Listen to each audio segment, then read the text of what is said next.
By the start of 1937, the forces of Fascist Italy had conquered Ethiopia. But for Mussolini, a war that was meant to prove Italian strength had instead left his regime isolated in Europe and increasingly dependent on a domineering partner.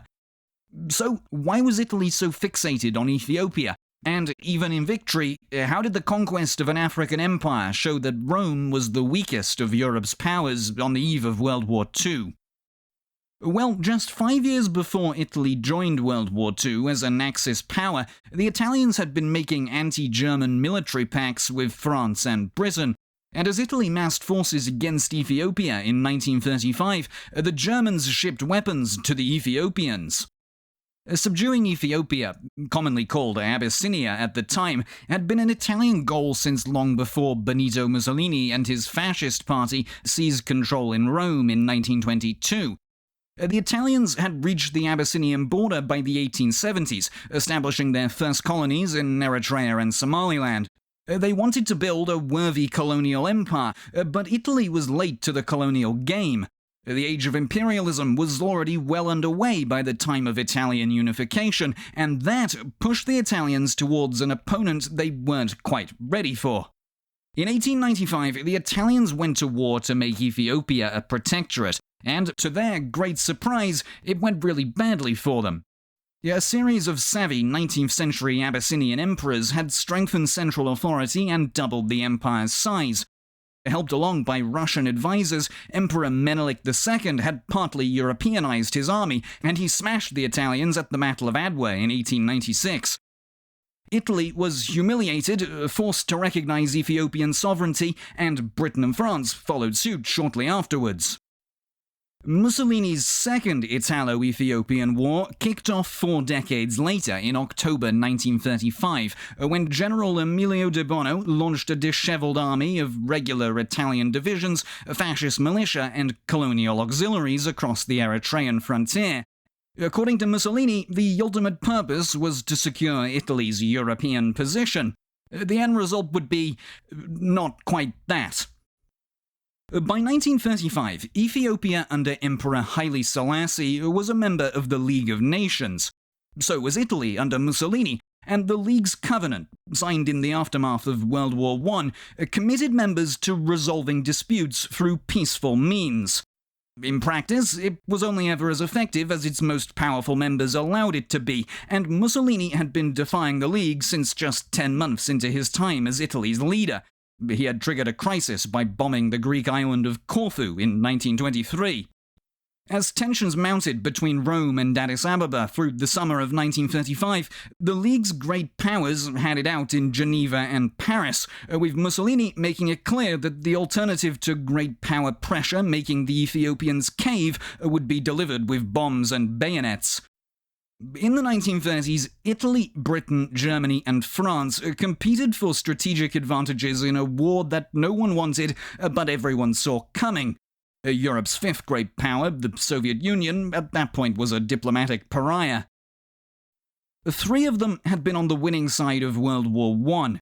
For Britain and France, the sacrifice had been enormous, but the spoils, sweeping up of former German colonies, partitioning the oil-rich Middle East, and redrawing the European map in their favor, were mostly worth it. Much to French chagrin, Germany had not been disassembled. Italy was also a winner. Their sacrifices had been just as miserable, but to Rome, the war-ending Versailles settlement came with a sense of betrayal. Promises of expansion along the Adriatic Sea, which had drawn them in the first place, had been partially undone by Wilsonian self-determination, and with the war won and Italian goodwill no longer essential, neither France nor Britain saw reason to rush in transferring colonies that they had so hastily promised in 1915. Fascism rose partly off of those grievances. They wanted to be seen and feared as a great power, which was a shame given Mussolini's general disposition and the shoddy state of his country. By the 1930s, it was the poorest in Western Europe, in part because of endemic corruption at every level of the fascist regime. When war came, just 4 divisions in Ethiopia cost more than Italy's entire 1934 army budget. Still, the Abyssinia crisis began in December 1934, when Italy, accidentally on purpose, sent a small Somali force into eastern Ethiopia, provoking a response. Part of the plan was to sell Addis Ababa as the aggressor. Conquest would physically connect their pre-existing colonies, and the Ethiopian highlands offered an outlet for Italian population overgrowth, as well as an opportunity for resource exploitation. The humiliation of Adwa still stung, and victory would prove Italy's mettle. Through 1935, Haile Selassie appealed to the League of Nations to sanction Italy, and Mussolini shipped weapons and men to Eritrea and Somalia. By October 1935, he had some 230,000 men, dozens of tanks and aircraft, and hundreds of artillery pieces in the Horn of Africa under General de Bono, with more men and material on the way. There was some urgency to starting a war, not that Mussolini or de Bono thought they could lose. Ethiopians were seen as colonial inferiors, and fascist officers tended to believe that fanatical will would triumph over material concerns. But even they could see that Haile Selassie was investing in strengthening his armed forces, which were a world away from the spear-wielder caricatures in the mind of many an Italian. For another, Italian intelligence in 1935 assessed that they had about 3 years until Germany would have the strength to seriously threaten Austria, which turned out to be dead on the money. The real risk was the Italian economy, and the crippling sanctions that the League of Nations could impose. Britain and France might block Italy from their imperial markets, grinding the economy to a halt without importing coal, iron, food, and oil.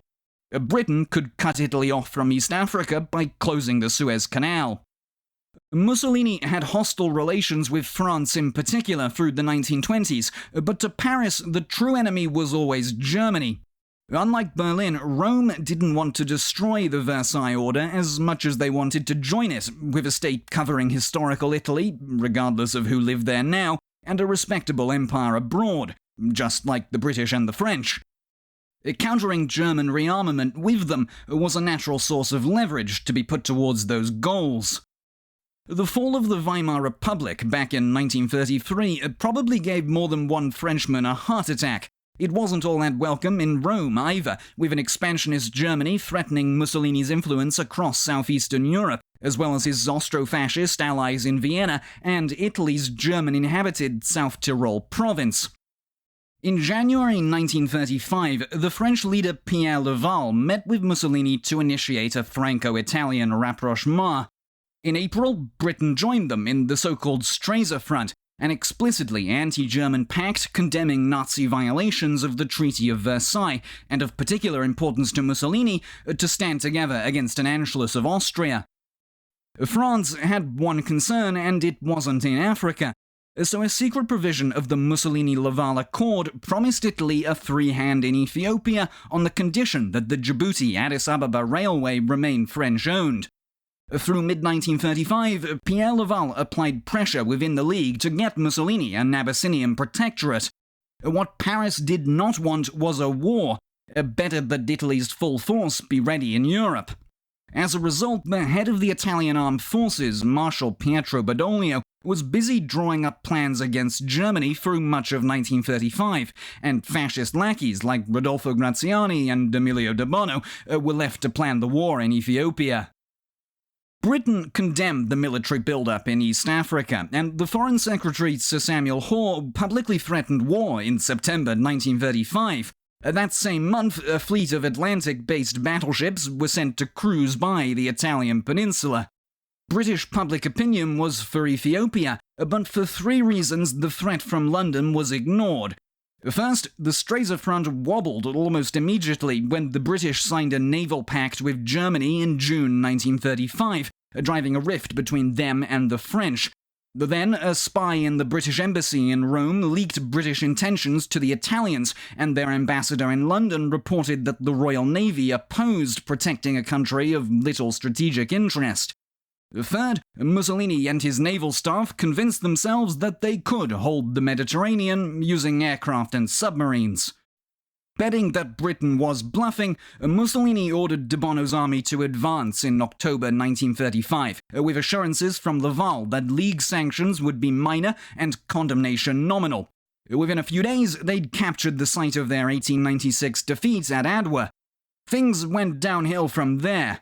Eritrea lacked roads, water was scarce, and Italy's supply port was too small for the force deployed. De Bono's plan relied on the Ethiopians surrendering or shattering after the first blow, which they did not, and he had to pause a month into the invasion. To Mussolini, that was intolerable, and Pietro Badoglio got De Bono's job. Meanwhile, the League of Nations concluded that Italy was in violation of its covenant, and it imposed economic, but not military sanctions in mid-November. The French and British agreed a security pact. Mussolini did not take that very well. France was still intent, though, on limiting the war and getting Italy what it wanted. In concert with Britain, Laval offered Mussolini a partitioned Ethiopia in December 1935, which gave Italy more or less its stated ambitions.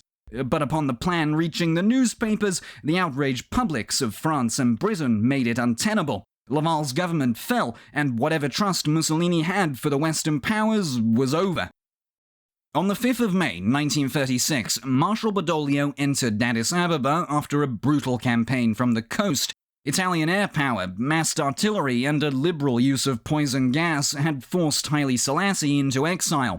Mussolini declared the birth of the Italian Empire and soon withdrew from the League of Nations. On paper, fascism had avenged Adwa.